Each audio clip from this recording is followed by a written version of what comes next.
título del día de hoy es el cuidado de tu casa y de la iglesia. El cuidado de tu casa y de la iglesia, pero vamos básicamente a seguir acampando en Primera de Timoteo capítulo 3. Y nomás voy a leer del versículo 1 al versículo 5, pero primero vamos a orar. Señor, venimos de nuevo, oh Dios, a que tú amplíes y expandas nuestra visión de lo que es el ministerio,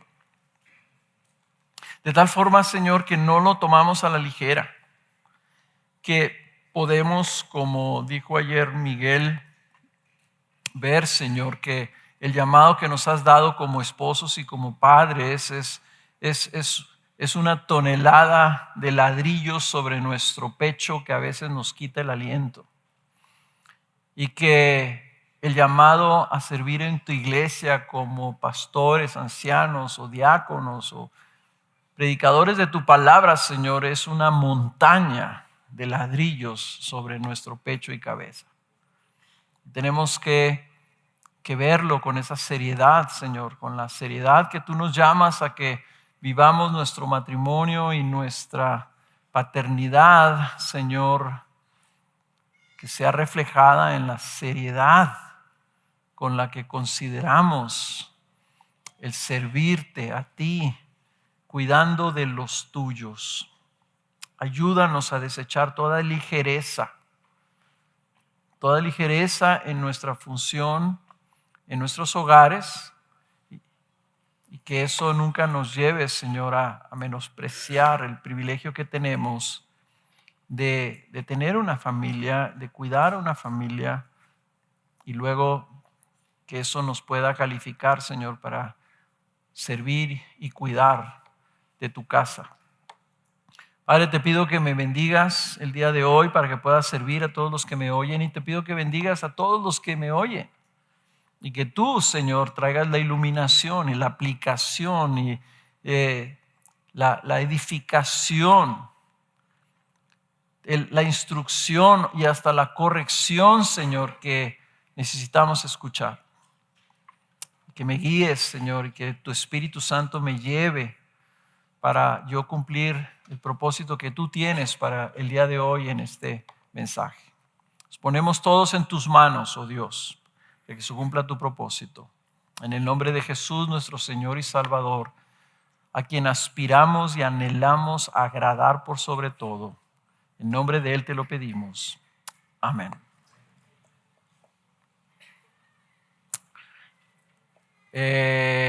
No voy a hacerme el macho. No traje mis lentes. Ahí están, por ahí hay algunos, unos más mugrosos que otros. Pues ese. Me fijé que Miguel ayer traía sus lentes y le hizo así. No, está bien así. Y entonces yo hago lo mismo. Bien, Primera de Timoteo capítulo 3, versículo 1 al 5. Palabra fiel es esta. Si alguien aspira al cargo de obispo, buena obra desea hacer. Un obispo debe ser, pues, irreprochable, marido de una sola mujer, sobrio, prudente, de conducta decorosa, hospitalario, apto para enseñar, no dado a la bebida, no pendenciero, sino amable, no contencioso, no avaricioso, que gobierne bien su casa, teniendo a sus hijos sujetos con toda dignidad. Pues si un hombre no sabe cómo gobernar su propia casa, ¿cómo podrá cuidar de la iglesia de Dios? Si un hombre no sabe cómo gobernar su propia casa, ¿cómo podrá cuidar de la iglesia de Dios? Ayer dije que hay una conexión directa entre nuestro carácter y nuestra conducta como esposos y padres, hay una conexión directa entre ese carácter y esa conducta con nuestro llamado al ministerio pastoral y diaconal. Y la pregunta que estábamos tratando de contestar, o estamos aún tratando de contestar, es ¿por qué es que dentro de los requisitos calificatorios que Pablo está aquí tratando de iluminar, pintando el retrato de un hombre que tiene una seriedad y una solemnidad en su vida, una respetabilidad en su conducta y su carácter? ¿Por qué es que dentro de todo eso el Señor conecta, ¿verdad?, que un hombre debe de tener una aptitud como esposo y padre para ser un esposo y padre efectivo, piadoso, que sea un buen esposo y que sea un buen padre? ¿Por qué? Yo les proponía, ¿verdad?, esta frase que a mí me ha servido mucho, me ha servido para iluminar, introducir esta palabra: la dignidad con la que el hombre lleve su casa será la dignidad con la que sirva en su ministerio en la iglesia.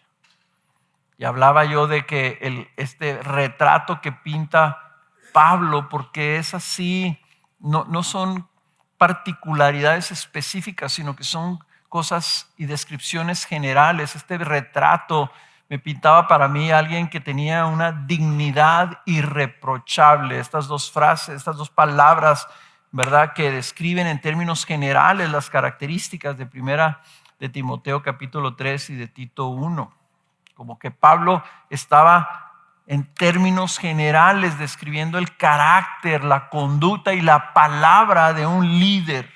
Es una manera de ser, es una manera de enseñar y de vivir que inspira respeto e inspira una disposición de seguir. Un líder de un hogar, el líder del hogar, el líder en la iglesia debe ser una persona que tú ves su vida y dices: yo quiero seguir a ese hombre. Y los que hemos tenido padres que son de esa manera, marcan nuestra vida, ¿verdad? Porque inspiran ese respeto y inspiran ese deseo de decir: yo quiero aprender de él, yo quiero seguir. Y como los niños, ¿verdad?, yo quiero ser como mi papá. Y de eso es de lo que quiero hablar el día de hoy, ¿verdad? Que el hombre necesita ser cabeza de su hogar, cabeza de su esposa y cabeza de sus hijos. Ese es el llamado de un hombre para con su familia. Y aquí este texto ya habla del gobierno de la casa, ¿verdad? Que gobierne bien su casa. Y ahí es donde quiero empezar, ¿verdad? ¿Qué quiere decir este gobierno, verdad? ¿De qué está hablando? Está hablando precisamente de ser cabeza, de ser el líder, de ser aquel que de alguna manera trae dirección, que tiene un hombre que tiene una capacidad de ser un líder y que inspira algo que los demás lo van a seguir. Gobierno significa traer dirección. El llamado de un hombre, de un obispo, un supervisor en la iglesia, un hombre que aspira a eso, debe demostrar primero, y yo voy a decir, debe demostrar claramente, obviamente, su capacidad de dirigir su hogar, su capacidad de ser cabeza. Y esto es algo que implica aptitud, porque dice, si un hombre no sabe, si un hombre no entiende, si un hombre no tiene la capacidad. A veces nosotros en Gracia Soberana teníamos así la costumbre de siempre decir, de todas de todas las características que vienen en primera de Timoteo 3, solamente una tiene que ver con aptitud, que era la apto para enseñar. Yo leo este versículo, dice, si no sabe gobernar, yo digo, son dos las de aptitudes. Tiene que saber ser cabeza, saber ser líder, saber gobernar y dirigir su hogar y saber cómo enseñar. Yo esa no me había fijado realmente yo en esto, ¿verdad? Pero aquí estamos hablando de una aptitud, de una capacidad. Y tristemente hay hombres que no tienen esa capacidad y que no la demuestran, ¿verdad? Por su carácter, por su entrenamiento, no sé, ¿verdad? Entonces, hermanos, quiero nomás recordarles que estas características, más que ser son requisitos, creo que Pablo lo que quiere es ayudar a Timoteo y a Tito a que reconozcan los indicativos de un hombre llamado o de un hombre capaz. Esos indicativos se van a manifestar primero en el hogar, en la aptitud de ejercer una función de liderazgo en su casa primero, para poder después ejercer esa función de liderazgo en la iglesia, ya sea como ancianos o inclusive como diáconos. Los diáconos tienen responsabilidades y como tales tienen un liderazgo en la iglesia y son reconocidos como tal. Si no, Pablo no le estaría diciendo, entonces, como termina, ¿verdad? Si son fieles, entonces que sirvan como diáconos. Si son irreprensibles, ¿verdad? Quiere decir que están asumiendo una postura de liderazgo, ¿verdad? Entonces, para poder identificar a un hombre llamado, necesitamos ver la salud y el bienestar que hay en su hogar. Y eso se ve con evidencias observables, ¿verdad? Dice que sea puesto a prueba, significa ponle ojos a su casa. Hermanos,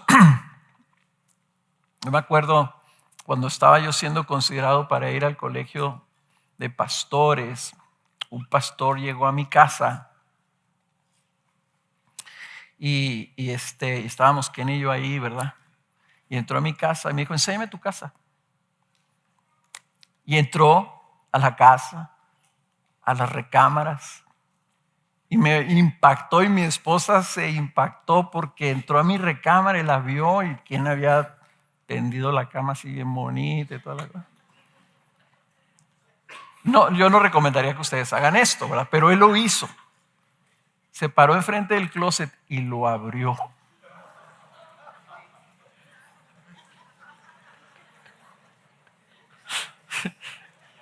I'm not going to say who did that, but you know him. Y entonces Kena se quedó así, ¿verdad? Y luego lo cerró. Y luego ya nos sentamos a platicar y toda la cosa, ¿no? Y luego después me dice Kena, ¿por qué hizo eso? ¿Por qué hizo eso? Dice, yo sé que es mi casa, son mis cosas, son cosas privadas. Y yo decía, se siente raro, pero la verdad de las cosas, hermanos, que si tú estás llamado al ministerio, tu vida, tu matrimonio, tus hijos, tienen que ser algo abierto a aquellos hombres que tienen la responsabilidad de imponer sus manos sobre ti para que tú seas uno de los siervos del Señor. Si tú dices, no, en mi casa, yo me junto contigo, pero no entres a mi casa, no quiero que veas ahí, pues hay mucho tiradero, que mis hijos se vuelven medio loquitos, no dejan hablar o lo que sea. El perro anda corriendo por todos lados. ¿No? La cosa es que esas evidencias de tu liderazgo, ¿verdad? De tu gobierno en tu casa, son cosas que deben ser evidentes a cualquier persona. Entonces, hermanos, esto como les digo, que les decía ahorita que oraba, ¿verdad? Cuando Miguel dijo que meditando meses sobre lo que era, lo que implicaba el matrimonio, reflejar la unión de Cristo con su iglesia. Y decía, es como una tonelada de ladrillos que me cayó en el pecho, que me quita el aliento. Yo digo, piensa la responsabilidad, lo que implica que tú ejerzas un liderazgo en tu casa, porque de eso dependerá que Cristo te ponga al frente de una congregación. Como dijo Pablo, velando por las almas. Almas de las que tú vas a darle cuentas a Cristo. ¿Qué hiciste con las almas que yo te encomendé? Mis hijos, mis almas. Yo por eso digo, es una montaña de ladrillos arriba de tu pecho y arriba de tu cabeza. Debería ser. Y tristemente algunos hombres lo toman a la ligera. Jóvenes dicen, no, es que yo siento que estoy llamado a ser pastor. Y dice, qué bueno que sí. Yo sí les digo a mis nietos, no, es que yo quisiera ser estrella de fútbol. Qué bueno. Pero la estrella de fútbol debe ser. Y es lo que está diciendo Pablo aquí, ¿verdad? Qué bueno que deseas. Pero sabes que no es suficiente que desees. Debes ser. Y lo describe, ¿no? ¿Qué significa que gobierne? ¿Qué significa que gobierne? Obviamente esta palabra traducida como gobernar se traduce en otras partes en la Biblia como presidir. Presidir significa simple y sencillamente que es el que va delante. Es el que va adelante. Hay una película que hace muchos años salió que se llama en inglés Glory. No sé cómo se llama en español. Y es de un militar en la Guerra Civil de Estados Unidos, ¿verdad? Que él era teniente o capitán o algo así, y le asignaron un regimiento de soldados de color. Y la escena culminante de la película es que hay una misión que implica que los que vayan a esa misión se va a morir el 70% de esos soldados. Tienen que subir un cerro y los otros están arriba tirándoles para abajo. Entonces pues los van a matar a todos los que vayan hasta que alcance a llegar uno y empieza ya la batalla, ¿no? Entonces este capitán, viendo que a sus soldados, a su regimiento, no les daban asignaturas importantes, él se voluntarea. ¿Se dice voluntarea o voluntaría? Voluntarea. Se pone como voluntario. Él ofrece su regimiento y dice, nosotros vamos. Sabiendo que iba a implicar el 70% de la muerte de sus soldados. Y creo que era 70%, ahí dice la cantidad. La escena culminante es que cuando ya están las balas y está todo así, están todos en las dunas ahí de una playa, ¿verdad? Y están las balas y tienen que ponerse de pie y correr contra las balas. Y ahí en ese momento, él, el capitán o el teniente, se pone de pie y sale corriendo hacia las balas. Y eso inspira a los soldados de su regimiento que le tenían cierta reserva. Cuando él hace eso, se empiezan a poner de pie ellos. Y se lanzan. Es algo verídico, ¿verdad? Eso sucedió realmente. Y pues mueren, ¿verdad? La gran mayoría de ellos mueren como héroes. ¿Qué significa que gobierne bien? Significa hacer lo que hizo ese capitán. Ir delante. De tal forma que las balas te pegan a ti y no le pegan al que viene atrás de ti. De tal forma que tú asumes la responsabilidad. De tal forma que tú eres aquel que eres el responsable y que vives, y tú eres el que pierdes el sueño. Tú eres el que pasas las horas de rodillas pidiéndole al Señor por tu casa. Tú eres el que preside. Sobre tus hombros cae la responsabilidad.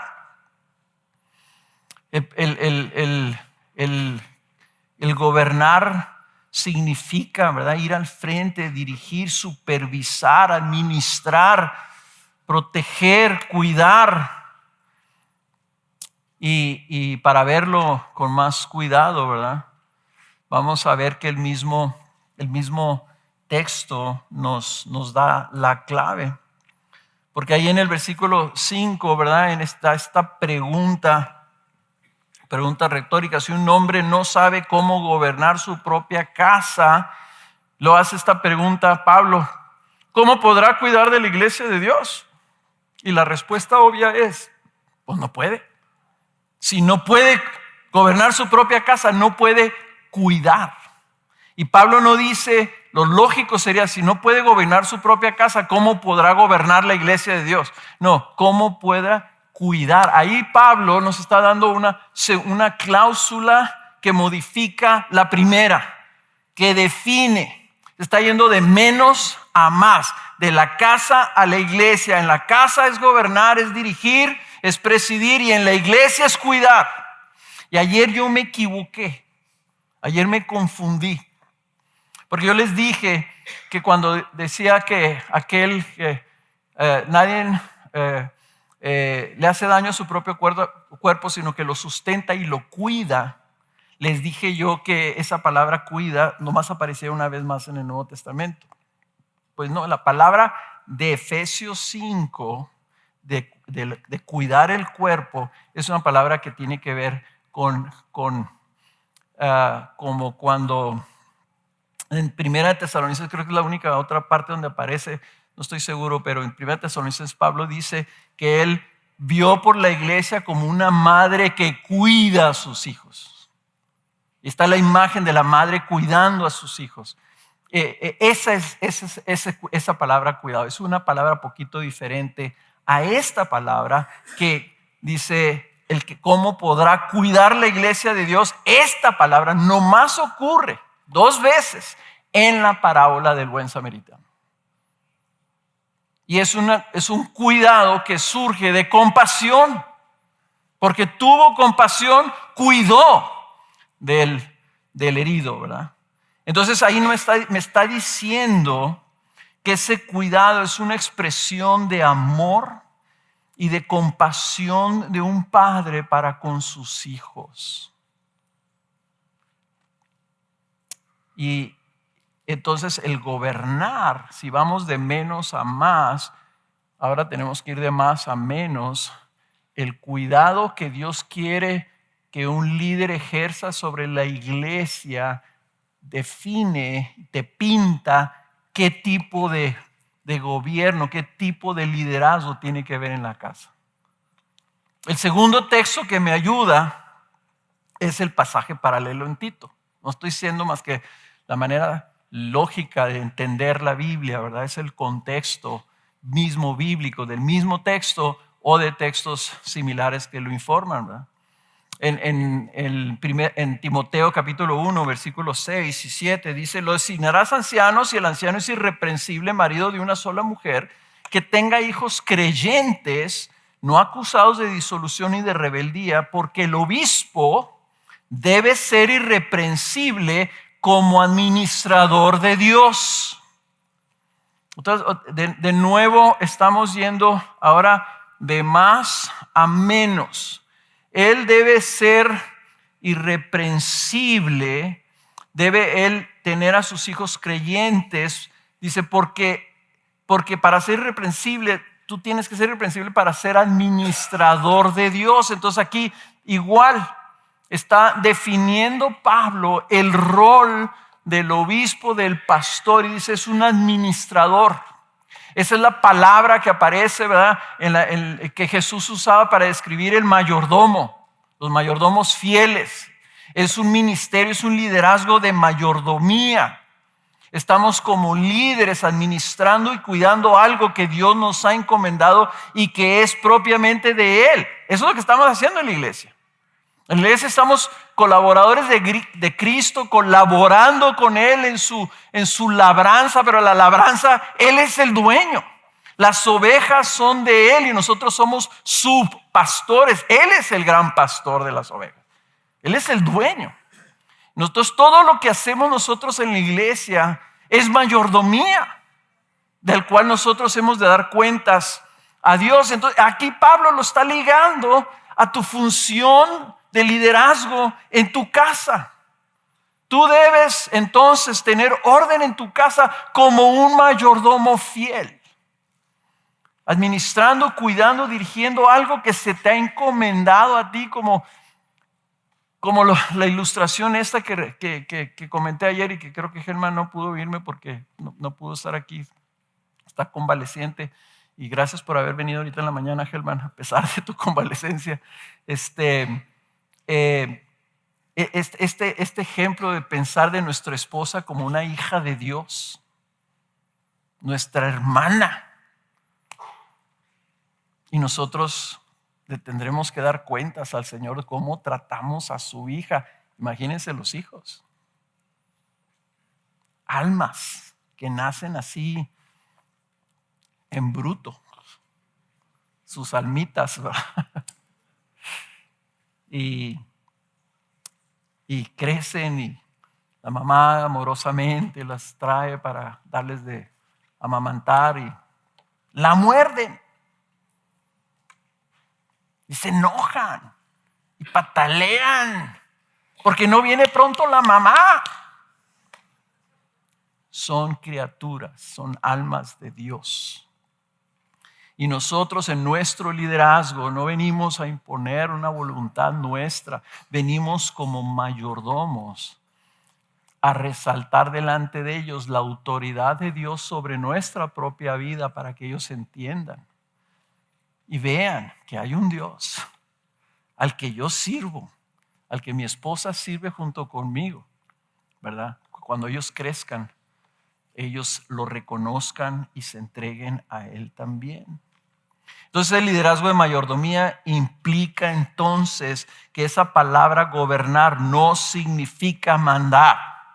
Como dijo Miguel, ¿verdad? No significa autoritarismo, no significa privilegio, no significa autoexaltación, no significa que aquí el que manda soy yo porque yo soy tu papá. Significa ir al frente, significa supervisar, significa ser ese que cuida, que le encomendaron a unas ovejitas y hay que cuidarlas, y hay que alimentarlas, hay que sustentarlas, hay que nutrirlas. Y para tanto hay que ser un buen administrador de todo para poder llevar a cabo ese trabajo. Y significa protección, significa el cuidado compasivo de alguien que está al frente y que está viendo las necesidades de los demás. Yo me encargo, yo voy a cuidar de ti, no te preocupes, es mi responsabilidad, yo pago el precio. Eso es el que gobierne bien su casa. Hermanos, el autoritarismo en la iglesia es algo aberrante. El autoritarismo en nuestros hogares es tan inapropiado y tan aberrante como en la iglesia. No podemos nosotros decir está mal el autoritarismo en la iglesia y ser autoritarios, autócratas en el hogar. El Señor está diciendo, con la dignidad irreprensible con la que tú lleves tu casa, eso es lo que yo estoy viendo para que tú expreses esa dignidad irreprensible en mi iglesia.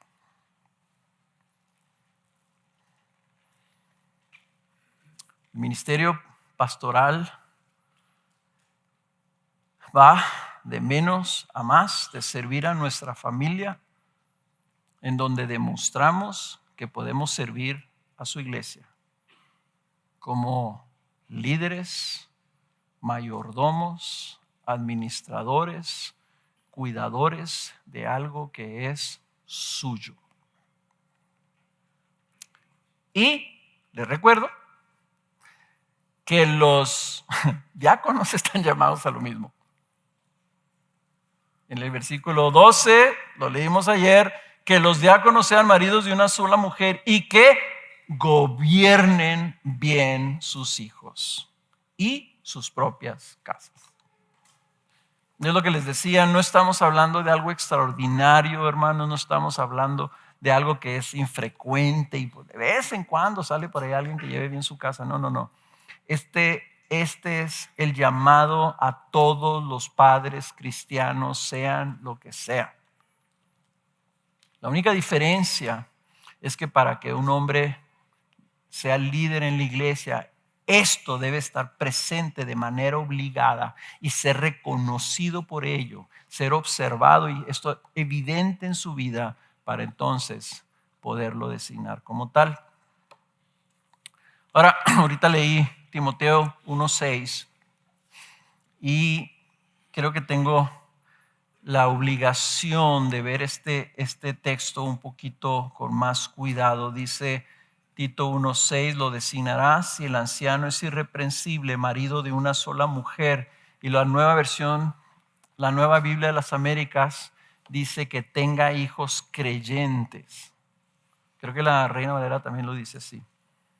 No acusados de disolución ni de rebeldía. ¿Qué significa esto que tenga hijos creyentes? Es un adjetivo. Esta traducción es un poquito difícil.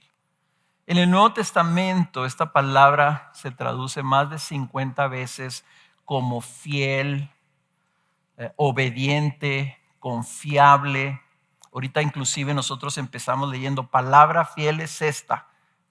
Ese adjetivo fiel es la misma palabra que en Tito aparece como creyentes. La forma como fue escrita a los traductores les indica que Pablo estaba hablando algo un poquito más de ser fiel. La traducción literal sería que crean. Los hijos que crean, ¿ok? Esa es la traducción, así si fuera literal, ¿verdad? Se traduce en el Nuevo Testamento, Pablo la usa, por ejemplo, cuando habla de fiel es Dios, y múltiples veces que Pablo habla y dice, fiel es Dios, no está diciendo que Dios es creyente, está diciendo que Dios es un hombre, es un Dios que tú puedes confiar en él, que no te va a fallar. En 1 Corintios, Pablo, hablando de su propio ministerio, dice que se requiere de los administradores que cada uno sea hallado fiel. Y dice que el Señor lo consideró así, ¿verdad? Y no está hablando de ser creyente, sino está hablando de ser un buen administrador, un buen líder. Entonces, necesitamos ir al contexto otra vez y aplicar aquí una buena hermenéutica para hacer una buena exégesis de esto, porque esto puede traer confusión. El contexto literario nos da una idea de lo que Pablo está requiriendo. Dice, ¿cuáles son los hijos que creen? Dice, que tenga hijos que creen, que hijos creyentes. Y la califica. Dice, que no sean acusados de disolución ni de rebeldía. Igual aquí, la segunda cláusula modifica la primera. Te dice que sean así, ¿verdad? ¿Y cómo vas a saber que son así? Porque no son así, no son acusados de disolución y de rebeldía. Entonces aquí la pregunta es, ¿cómo Pablo estaría hablando que tus hijos creyentes no sean acusados de disolución ni de rebeldía? Ahí está como suena un poco raro, ¿no? En lugar de haber dicho algo positivo, dijo algo negativo. El otro pasaje, en el pasaje paralelo de 1 Timoteo 3, dice, teniendo a sus hijos sujetos con toda dignidad.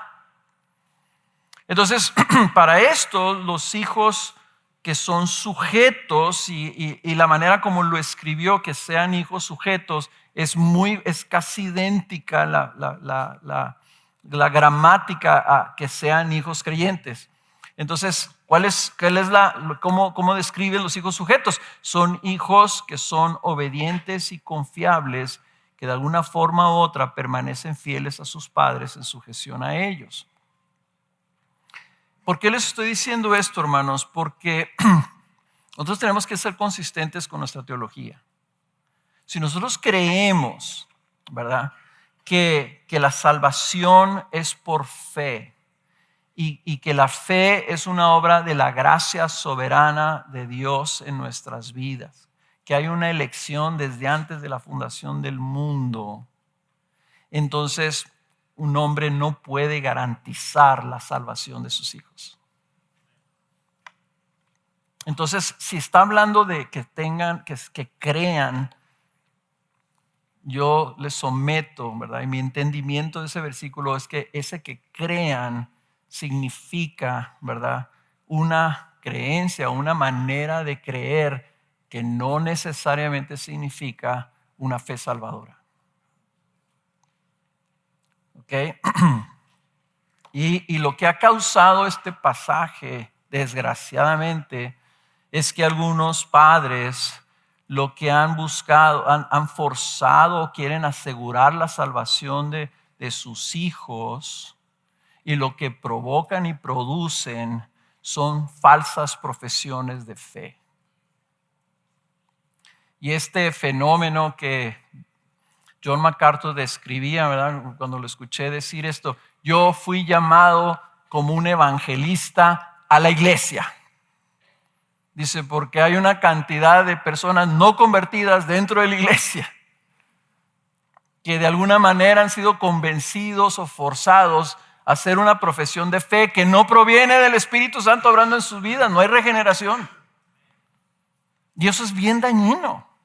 Yo creo que esa es una de las más grandes estrategias satánicas, hermanos, es tratar de lograr conversiones que no son genuinas. Y esa persona vive engañada pensando que sí es. Uno de los mejores consejos que, no sé si lo escuché, pero yo se los he dado a muchos padres: no le digas a tus hijos que son cristianos. No, mi hijo, usted es un niño cristiano.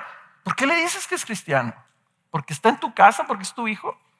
¿O porque hay evidencias de una regeneración en su vida? Y eso hacemos, ¿verdad? No, mire, los buenos niños cristianos no cuentan mentiras, mijito. Queremos atraer modificación de comportamiento afirmando algo que nosotros no tenemos capacidad de discernir. Y por aquí anda mi hijo Andrés, ¿verdad? Y yo creo que el Señor lo tocó a los 4 años. Pero no se bautizó hasta que era un joven. Y él afirmaba que era cristiano. Y no dudo que a lo mejor sí era. Pero yo nunca le dije que era. Y nunca se lo afirmé. Hasta el día que hubo un cambio en su vida y el Dios de su padre se convirtió en su Dios.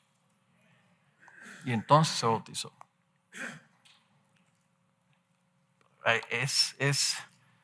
No solamente eso, hermano, pero no podemos ser íntegros si nosotros queremos que nuestros hijos, y esto sucede también en los casos pastorales, les forzamos a que aparenten algo que no son para evitar que su padre sea cuestionado.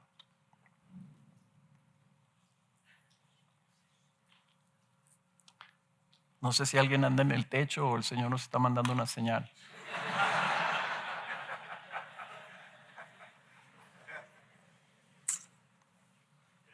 Piensen en esto, en el daño que podemos nosotros provocar. Si nosotros le decimos a nuestros hijos: cuando vayamos a la iglesia, te portas bien, no vas a decir nada, no vas a hacer esto, ¿ok? Ya aquí en tu casa, pues es lo que quieras. Presentamos la iglesia como algo falso, como un teatro. Y nosotros con un corazón dividido o un corazón doble, hipócrita. Por eso es que quise tomar el tiempo de hablar de esto y decir, yo no creo que ahí está hablando de hijos creyentes. Para tratar de eliminar eso, nosotros tenemos que orar por la salvación. El mejor padre, el Padre perfecto, que dice: yo estoy asegurando la salvación de mis hijos, yo voy a ser un padre perfecto. está ofendiendo a Dios y piensa que la salvación de su hijo depende de lo que él está haciendo. Entonces, ¿dónde está la gracia? ¿Dónde está la obra de Dios en su vida? Entonces, creo que lo que está hablando son hijos que son sumisos, que son obedientes a sus padres, que son confiables, que su padre puede confiar en ellos. Que tal vez el padre dice, yo no creo que mi hijo sea creyente, pero es un buen hijo. Me escucha y me respeta. La meta para Pablo, acuérdense Efesios capítulo 6, y ahorita lo vamos a leer, ¿verdad? Que dice el mandamiento de los hijos que es honra a tu padre y a tu madre. Esa es la meta, que el padre logre con esa conducta digna y reprochable. La dignidad es esa honorabilidad, que el hijo sea provocado a honrar a su padre. Que se sometan. El Efesios 6:1 le dice a los hijos que se sometan y que obedezcan a sus padres, como una expresión de honrar a sus padres. Entonces, los padres, hermanos, nosotros estamos llamados a criar a nuestros hijos de tal forma que inspiramos esto, ¿verdad? Y si se fijaron en Timoteo, dice que gobierne bien su casa, teniendo sus hijos sujetos con toda dignidad. Ahí está esta palabra, con toda dignidad. Ese liderazgo que tenemos nosotros en la casa, ¿verdad? Que habla de dignidad, es demostrando en la crianza de nuestros hijos la dignidad con la que debemos servir en la iglesia. ¿Qué significa gobernar con toda dignidad o teniendo los hijos sujetos? Aquí es donde quiero ir un poquito más a la Biblia para entender lo que es esta dignidad. Y abran sus Biblias ahí en Tito. Este texto me iluminó muchísimo. Tito capítulo 2, versículo 7.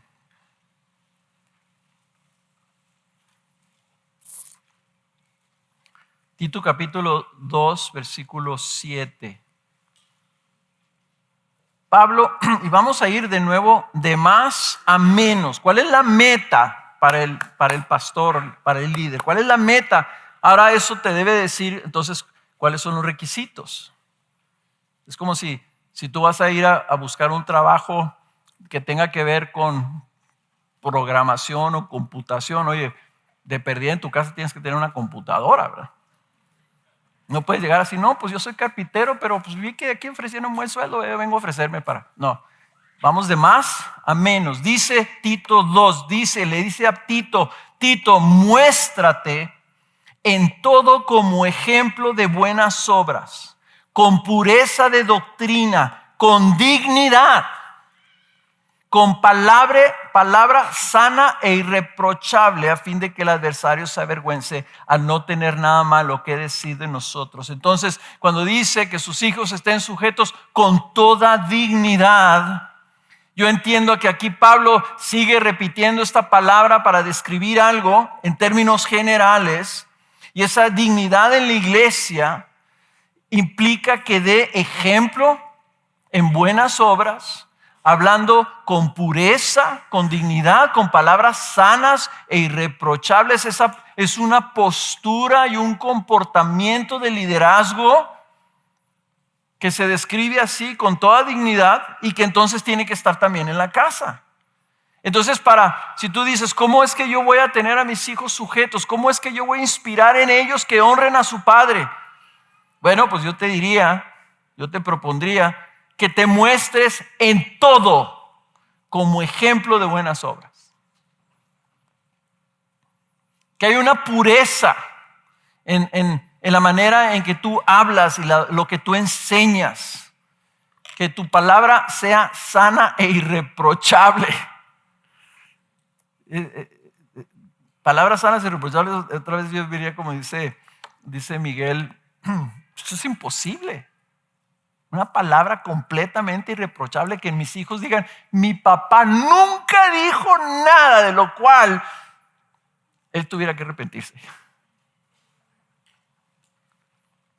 Pero vamos a viéndolo eso con más cuidado. Mostrándonos en todo como ejemplo. O sea que nuestra crianza es demostrando una fe viva, cotidiana, continuamente, en todo en tu vida. Cuando estás comiendo con tu familia, cuando estás viendo la tele, cuando juegas en el parque, cuando hablas con tu esposa, cuando recibes un invitado, cuando se descompone el carro, cuando no tenemos para pagar la renta, cuando estamos enfermos, cuando tenemos que cuidar al abuelo. O sea, en todo momento, en toda ocasión. Estamos hablando de Deuteronomio 6, hermano. Estamos hablando de que nuestros hijos nos están viendo. Me mandó mi hija una foto el día de ayer que estaba predicando y puso a las bebés, a las trillizas, las puso así enfrente de la tele y dice, mira, ahí está su abuelo, está predicando. Y lo curioso es que están las niñas así.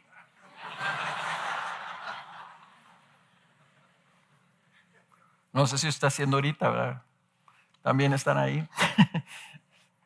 Pero nosotros criamos a nuestros hijos demostrando nuestra fe, una fe genuina, una fe sincera en todos los aspectos de nuestra vida, día con día, ante los ojos de aquellos que se nos han confiado.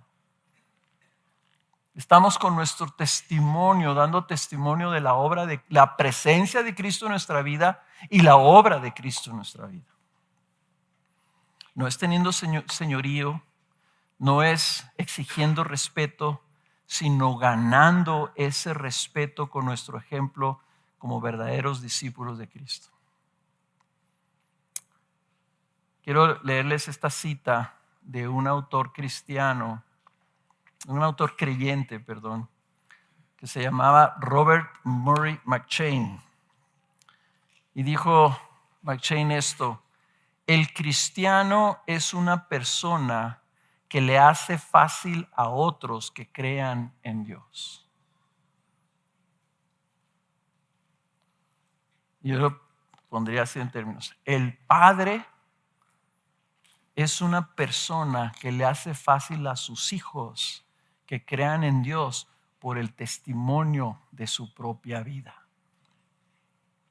Los hijos se sujetan a sus padres y les siguen porque han podido atestiguar una fe real, una fe sincera, genuina en sus padres. Una fe que produce un fruto de justicia que muchas veces incluye el tener que pedirles perdón a ellos por nuestro pecado. Si no es así, entonces provocamos exasperación a nuestros hijos porque les estamos siendo incongruentes, queriendo de ellos algo que nosotros mismos en nuestro testimonio no lo estamos dando. Entonces tus acciones, tu conducta, toda tu vida instruye, no solamente tus palabras. Pero tus palabras también son importantes. Tan importantes que aquí dice que una palabra sana e irreprochable. Les voy a leer el mismo texto en la Nueva Versión Internacional. A veces tenemos que ir a otras versiones nomás para tener más claridad en el significado. Fíjense cómo lo pone la Nueva Versión Internacional, y no sé si, espero que sea la misma edición de la Nueva Versión, porque hay varias versiones. Esta se me hace que es la que viene del 84. Dice: con todas buenas obras, dales tú mismo ejemplo en todo. Cuando enseñes, hazlo con integridad y seriedad y con un mensaje sano e intachable. Cuando enseñes, hazlo con integridad y seriedad y con un mensaje sano e intachable. Si nosotros exigimos un comportamiento, una actitud que sea incongruente con lo que nosotros estamos viviendo, no estamos siendo íntegros. Si exigimos un comportamiento delante de los demás para que no se piense mal de nosotros, no estamos siendo íntegros. Cuando nos ven siendo de una manera en la iglesia y de otra manera en la casa, no estamos siendo íntegros. Y aquí algo que acabo de leer recientemente y como que me hizo checar, ¿verdad? Especialmente los primeros años cuando empecé a predicar. Si cuando mis hijos están sentados ahí en la fila y me están oyendo predicar y me están viendo cómo predico y yo me transformo en otra persona, no estoy siendo íntegro. Porque a veces vemos predicadores y los queremos imitar. Y entonces lo que estamos haciendo ahí, nuestros hijos nos ven y dicen, una vez me dijo un joven que, de esos jóvenes que te dicen la verdad así, se acercó conmigo al final de la predicación y yo estaba bien excitado y me dice, ¿por qué gritas?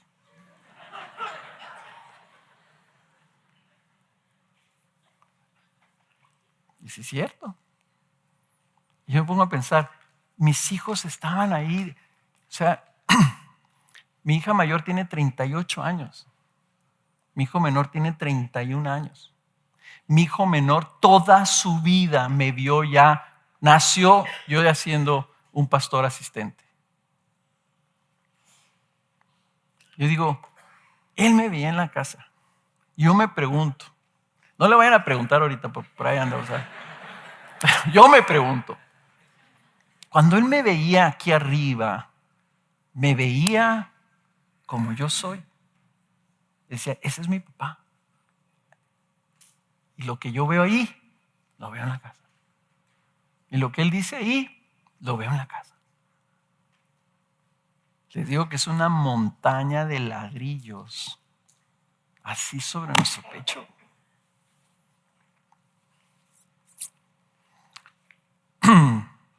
Entonces, nuestra instrucción debe ser con integridad, debe ser con pureza.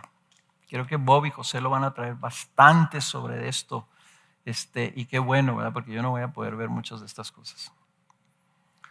Tus palabras enseñan, deben ser sanas, apropiadas, edificantes, no hirientes. Esto lo escuché creo que fue de José, ¿verdad? No debemos de ser sarcásticos con nuestros hijos. Crítica, burla, queja. ¿Saben cómo debe ser nuestro hablar en nuestras casas? Cristiano. ¿Sí? Fíjense lo que dice Efesios capítulo 4, versículo 29. Muchos de ustedes saben ese versículo de memoria. No salga de la boca de ustedes ninguna palabra mala. Esa palabra mala significa palabra corrupta, sino solo la que sea buena para edificación, según la necesidad del momento, para que imparta gracia a los que escuchan. Doy gracias a Dios que Bob va a predicar esta tarde sobre esta paternidad, porque él es un hombre que imparte gracia en su hablar. Fíjense, esto es lo que Pablo le dice a toda la iglesia: no salga ninguna palabra mala, sino solamente la que sea buena y que edifique y que imparta gracia, no culpa, no un apachurramiento, ¿verdad? No para que, no tratando de motivar, haciéndolos sentir culpables, haciéndolos sentir poca cosa, o haciéndolos sentir que me desilusionaste, me avergüenzas. Híjole, yo aquí le puse aquí en mis notas, wow.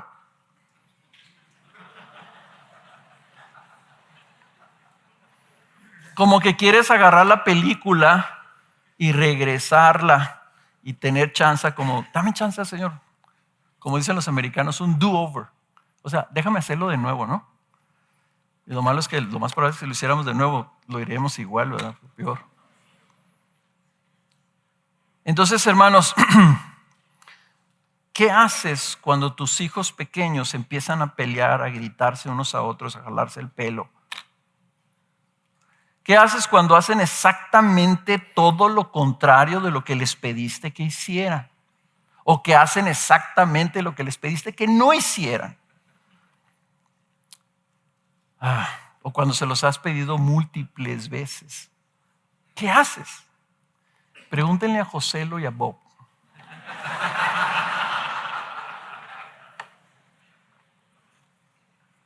Porque yo les puedo más bien decir, ¿verdad?, lo que no se hace. Porque me apena terriblemente recordar todas las veces que perdí la paciencia ante el comportamiento de mis hijos. Todas las veces que les alcé la voz. Todas las veces que los quise corregir y yo estaba molesto. Y de veras que todo eso, las veces que tuve que pedirle perdón al Señor y pedirle, Señor, yo no puedo, no puedo ser papá. No puedo. Y aunque les he pedido perdón, estoy seguro que no les he pedido perdón suficiente por todas esas ocasiones. O si se los pedí perdón, a veces se lo pedí perdón porque mi esposa me dijo, te pasaste, te saliste.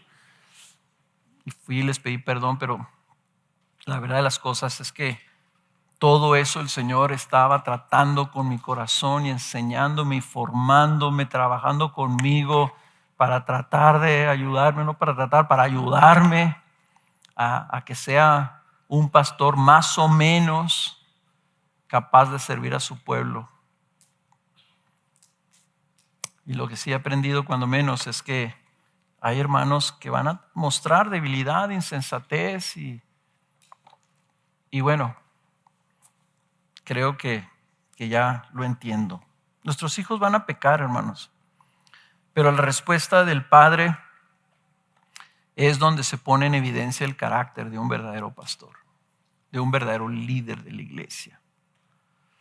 Y cuando fallamos, eso nos lleva a buscar del Señor, a depender más del Señor, a pedirle perdón al Señor, a confesar nuestro pecado y nuestras fallas a nuestros hijos, a reconocer nuestros errores, etc. Una palabra, nomás recordándole a las mujeres de que su conducta casta y respetuosa, que es preciosa delante de los ojos de Dios, es un gran instrumento para que no solamente bendigan ustedes a sus esposos, sino que también bendigan a sus hijos. Y recuerden el testimonio, siempre recuerden el testimonio de Timoteo. Fue su abuela y su madre las que compartieron su fe. Y Pablo le dice, acuérdate, Timoteo, de quién aprendiste las cosas. Y incluido en ese acuérdate de quiénes lo aprendiste, está su madre y está su abuela. Las madres están más tiempo con los hijos y tienen más oportunidad de compartir con ellos y de instruir a sus hijos, pero también tienen más oportunidad de equivocarse, de hablar de más, dice este proverbio que siempre les repetí a mis hijos, la multitud de palabras no falta pecado. Y Miguel tiene las estadísticas, yo no me acuerdo de ellas, pero las mujeres hablan quién sabe cuántas palabras al día y los hombres como una décima parte. Entonces hay padres virtuosos simplemente porque son unos mudos.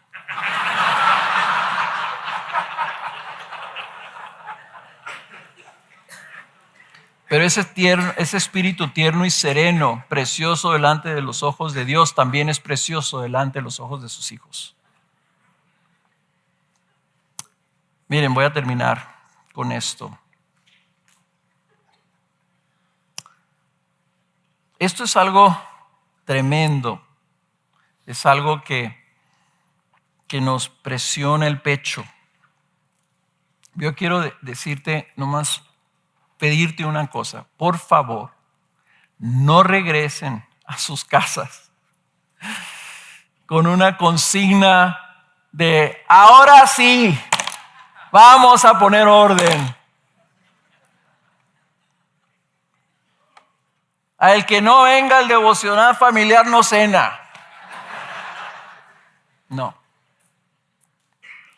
Si ustedes de alguna manera el Señor los redarguye durante esta conferencia, le trae algo el Señor que quiere corregir, les aseguro que esa voz es una voz tierna. Okay. El Señor siempre habla como Efesios 5:29. Siempre habla así. Todo lo que sale de la boca de Dios es una palabra buena. Es una palabra que edifica, es una palabra que imparte gracia.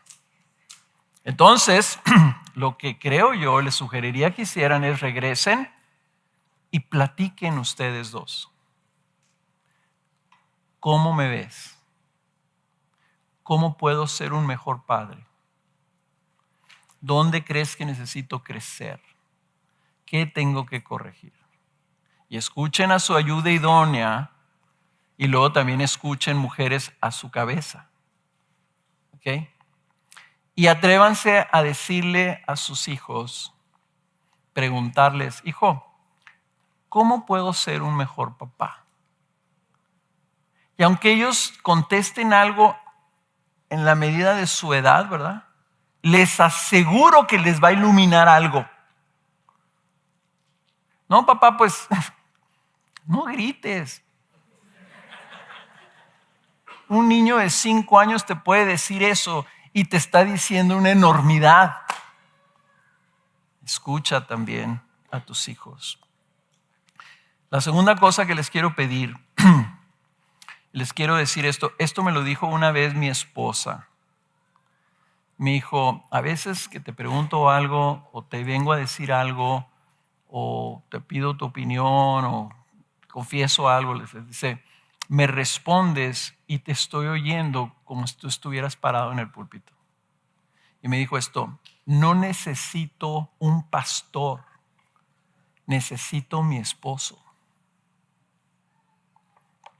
Y yo se las quiero cambiar porque leí un artículo en la coalición de un hijo de un pastor que decía él que su papá, su papá no lo trataba como hijo del pastor, lo trataba como su hijo. Y dijo, eso fue tan liberador para mi vida. Fue el mejor regalo que mi papá me pudo dar. Nunca sentí yo que me estaba tratando como hijo del pastor. Sus hijos necesitan un papá, no un pastor. El papá los va a instruir, los va a pastorear como papá. Y si nosotros queremos mover nuestro rol de la iglesia a la casa, nuestros hijos van a decir, ¿por qué yo no tengo un papá como yo los veo que juegan béisbol ahí en la calle y se divierten? Y yo mi papá, ¿verdad? Anda con corbata y saco aquí dentro de la casa, ¿verdad?